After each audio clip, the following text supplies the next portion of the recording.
Well, it's been, I reckon, about 6 or 7 weeks since I've caught up with this gentleman, one of our regulars. He is our Professor of Politics from the University of Newcastle, Dr. Jim Jost. Jim. Good morning, Mark. Thank you so much for coming in today. Have I missed out on anything? Has there been anything happen in the political world in the last couple of weeks, in case I've been under a rock?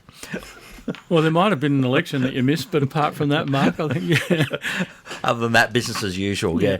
Look, obviously, big change over the weekend. We had the now former Prime Minister and Scott Morrison, his government, they're out. We have a Labor government that's come in. Still some questions whether it will absolutely be a majority or a minority. I mean, depending on who you're listening to today, it's between 75 and 76, with that high number being what you need. This is regardless of where you sit on the spectrum, it is a big change after 9 years in the wilderness for the ALP.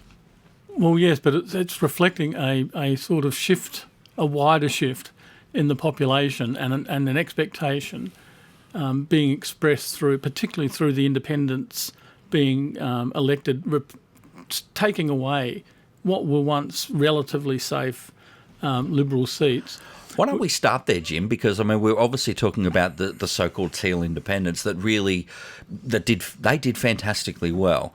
What do you reckon? A couple of things, some great, strong local candidates there, the demographics changing in some of those seats, and just that strong, consistent, small message? It's partly demographics, partly boundary changes. Yeah. A lot of strong candidates and a lot of grassroots supports for those candidates, and a very clear vision of what it was they wanted to do if elected, what they wanted to, what they campaigned on, and what they wanted to see the government do. And basically, it resonated across the country in various ways. And even when you go and look at, the Liberal-Labor contest, for example, in other seats, it's very clear that people wanted some positive work being done on climate change, not a government that puts its head in its pocket and pretends that it's doing something, but actually taking concrete steps with some degree of responsibility and a degree of accountability, which also brings us back, Mark, to the integrity in politics, a federal ICAC, and a change to the way in which politicians behave in Parliament and actually delivering on what they say they're going to do. Well, let's look at those in reverse. For me personally, no issue with the federal ICAC. I don't know why there was so much balking on this. I think that's something that could have been put to bed easily. But we'll wait and see if that is delivered and how quick. On the other issue, the climate change, this is an issue for the coalition more broadly, isn't it? Because if you look at the Nationals, for example, they didn't lose any seats where, in a general sense, they would be the ones that would be not looking for a lurch in this direction. But the Liberals somewhat divided. So what do they do? I've heard both arguments. Some saying, well, you lost because you didn't go far enough, but yet committing to net zero, that's a pretty decent thing. So do you go further that way? But others are saying, well, then you lost a lot of your base because you had mixed messaging. So how do you fix, if you're a Liberal Party, how do you fix losing all those seats? Well, I don't know that they can fix themselves in a hurry. Yeah. I think that this is a longer-term process. What we saw was the Liberal Party, in effect, self-destruct in this campaign. And that's partly because of the way in which the leader of the party at the time, Scott Morrison, tried to control pre-selections, pretending that he had nothing to do with it, but all the while, particularly in New South Wales, exercising a degree of influence that really begins to alienate people. So there were two big lessons here for the Liberal Party, or one for the Liberal Party, and the same lesson for the Labor Party. When the party machine runs roughshod over the voices within the electorate, they're going to find a pushback. This time around, the pushback was serious. It left the Liberal Party decimated. The Labor Party lost Fowler because it parachuted somebody who shouldn't have been put into that seat in the first place. It just alienated. That's Christine Kennelly, by the way, if you're not following along. But it alienated the local community in that electorate.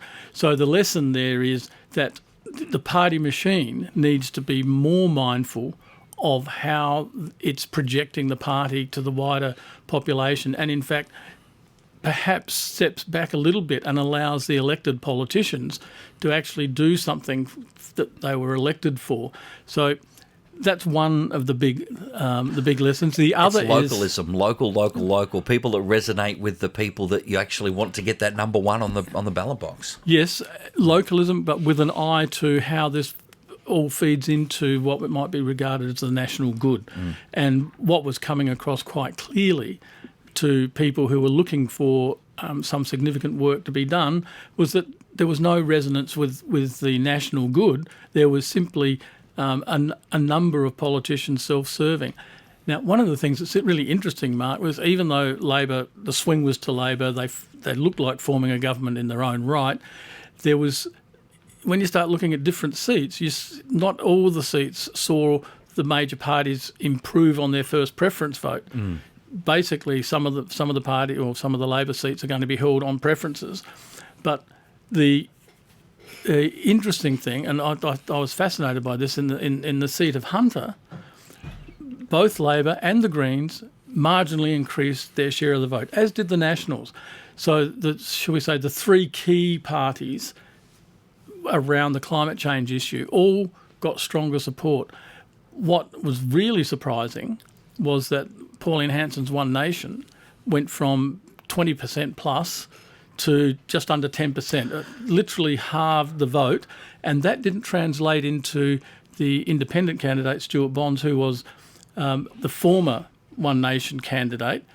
He got about 5% of the vote, good personal following probably locally, but not enough to sort of really do serious damage. But the fact is that voters didn't abandon the sort of, shall we say, the two major parties, Nationals and Labor. They, for the first time, or not for the first time, but this time around, they put their support in that direction. They didn't go to the minor parties in the way that has been happening in the past. Yes, a lot of conversations with a lot of people have to be had there, and maybe some surprises, maybe some not. Last thing before we let you go on this, Jim, is that can you discount the and it's a worn-out line, but I'm going to use it anyway, the "it's time" factor. We know we saw it with John Howard there's a bit, and others. I think there's more, I would say, Mark, is more a case of enough is enough.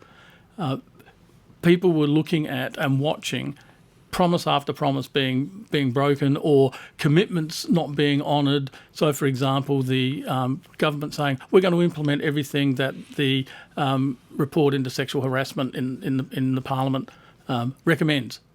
One thing was done, the rest were just ignored. They reneged on the Banking Royal Commission recommendations. They rolled many of them back.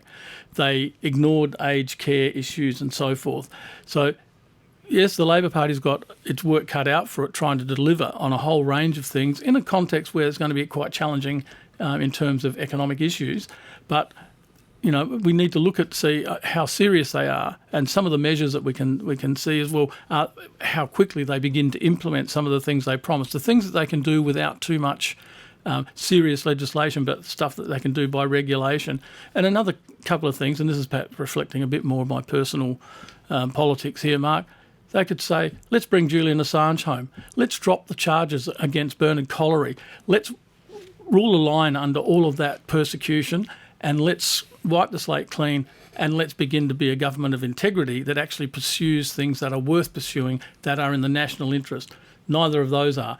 That would signal to a wider community, I think, that the Labor Party in government is a seriously different kettle of fish to the government that's just been. Well, again, if it's easy to talk the talk when you're in opposition. Coming in, we will have the next 3 years to see what, if, and how much they can deliver on some of the things that particularly cost of living and all those other issues as they flow down. Of course, getting a majority, which 50-50 chance now whether they get that. That will probably help. And they've got some serious goodwill behind them at the moment, Mark, with the various independents. For the moment, because they were elected on not being what the outgoing government was. That's to say the independents were. So they're going to line up in sympathy with the Labor Party for a time. But if the Labor Party and government proves to be just like the old boss, so to speak, to meet the new boss out, same as the old boss, then those independents are going to make life very difficult for a Labor government. Yeah, again, that's the fine line, isn't it? If they get into majority, then they don't need that. But then the next election, the so-called teal independents, which are kind of they're more than loosely affiliated, you could say, may very well come after some of the Labor seats that are that hold those particular values very strong too.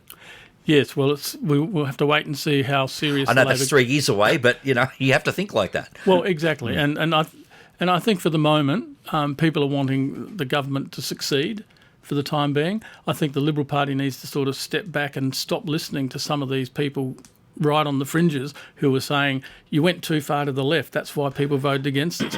But if you have a look at how the votes panned out, no right-wing candidate got up that wasn't already in a safe seat. So basically the lesson here, Mark, is that... But there's the problem, though. The ones that were very left are all gone now. Well, that's a problem that the party is going to have to grapple with and sort through. But there's a lesson there for whoever becomes leader. And this big lesson is that when you move so far away from the mainstream of Australia, and that's a pretty broad spectrum, the mainstream. So it's not like, we're talking about a narrow bandwidth here. The Liberal Party moved very far away from that and it lost touch. And that's part of the reason why it ended up losing the election, but not just simply losing the election, having its political base decimated, or maybe the base decimated the political wing, etc. But basically, the lesson here is not that they went too left wing. That's just a nonsense. It's they went too far away from where most people regard things to be reasonable, and that's a pretty broad spectrum. But it's basically it's a basic principle of politics, Mark. You abandon the mainstream, you abandon government. Well, we'll see how they redefine themselves in whichever way, shape or form. Of course, a new leader to be elected there very shortly, and the Nationals, of course, they vacate all leadership positions, and we'll see what happens there in the next couple of weeks as well. Jim, plenty to talk about, and we'll see how they go as they rebuild and rebrand one way or another. And we'll see what the new government brings over the next 3 years. It'll be very interesting. Jim, thanks for your time. My pleasure, Mark. All right, there he is, our Professor of Politics out of the University of Newcastle, Dr. Jim Jose at 2NURFM 103.7. A broadcast service of the University of Newcastle.